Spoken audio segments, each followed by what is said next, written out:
When Robert Carlyle asked to direct, we said, sure. He said, are you still up for directing? Yeah, okay, it's okay, first one then.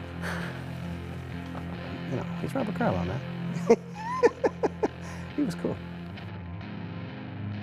As an actor, your job is to be inside this thing 100%, not thinking about anything outside of it. As a director, antithesis, you really got to be outside this thing looking in. You know, it's very difficult to do both and to wear the two hats. So you're kind of taking your leads out of the show in order to give them the opportunity to direct, unless they go first. But they kept talking about it, and we left it sort of up in the air. Then a few calls during the hiatus between 1 and 2, and they said, are you still up for directing? I said, yeah, okay, it's okay, first one then. What? His role in Pathogen was sort of on his own, just by the nature of what Rush is doing in the first part of the season. So as an actor-director, you're suddenly caught in these two camps, and I relied quite heavily on Robert Cooper at that time in those scenes, particularly because I said, look, I just don't have the amount of brain cells required for this. He knew the script so well. That was what was most impressive about it, was just how intimately and passionately he immersed himself in the material, so that when he was on set, you know, there wasn't anything that was going to get by him. It was a good character drama that we thought he would be able to sink his teeth into in terms of the performances of the actors. Once the script had came through, I began to understand why they'd asked me to do this one, because as you say, it's a very emotional episode, and that's my bag. I'm used to working with actors.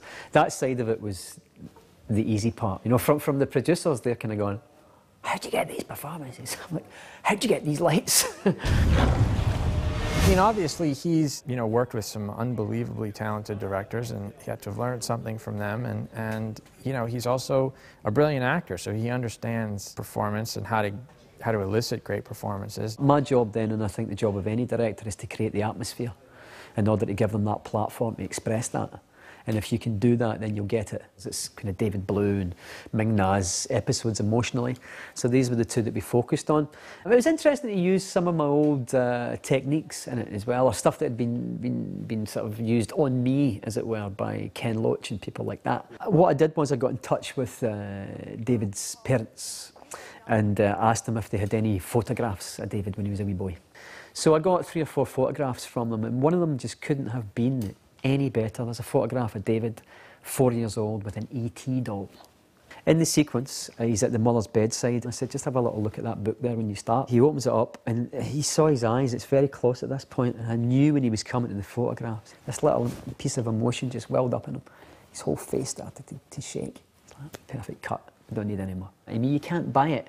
You can't act like that. It's just in you. When you have the body of work that Robert Carlyle has, a significant career with a lot of artists, you're bringing a body of work to the show and an informed opinion of how to do it that you know, we can learn from. They talk about actors, directors, and I think if anything, that's what he would certainly be, and probably would be, you know, would want to be regarded as. Watching the clapperboards, watching the seconds disappear, take by take, that was really, really difficult to get my head around, you know, and there is never enough time, and we know that as actors, but it's only when you direct and that you really, really realise that there is not enough time for this.